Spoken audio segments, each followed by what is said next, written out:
Let's chat about that team, that office environment or team environment a little bit, because when I'm watching your videos and I'm studying you, I'm thinking, holy cow! I don't know, being the HR lead, the human resource leader for that company might be a challenge based on language and activity and different things. That was my first reaction. Yeah.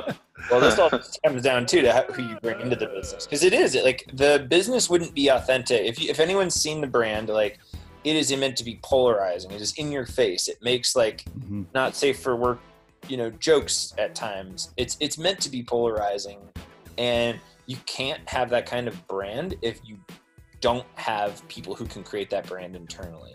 Yeah. And people who like that humor tend to like that type of brand, tend to love it. And that's why I think we have the product, market, and brand fit that we do.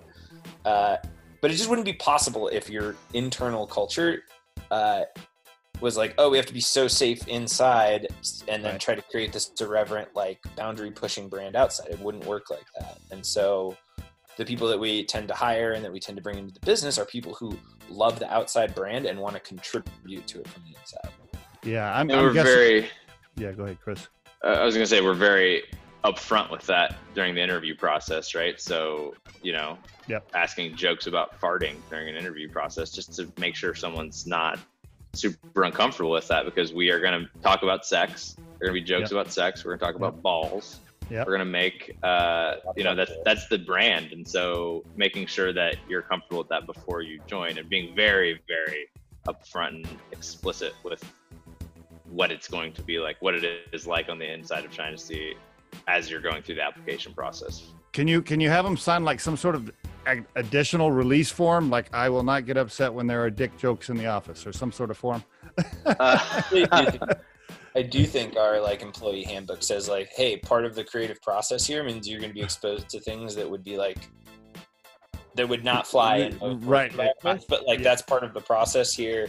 And you have to be like, you have to understand that this brand is different. Like the same way if you worked at a condom company, you'd probably have to be okay with like, a way different thing than if you worked for like,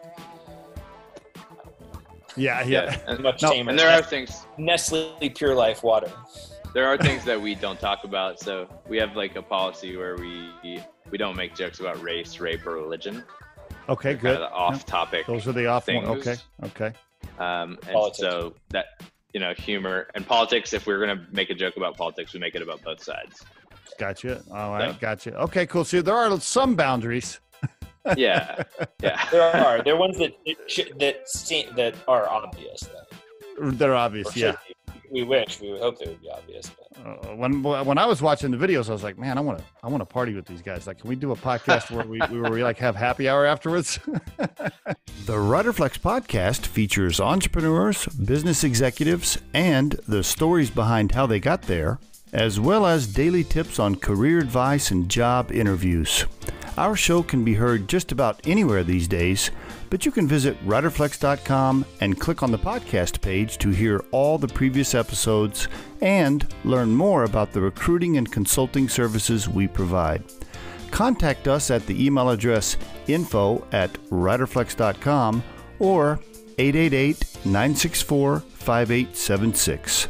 Thanks so much for listening, and if you enjoy our show, please be sure to subscribe to our channel and like the episodes.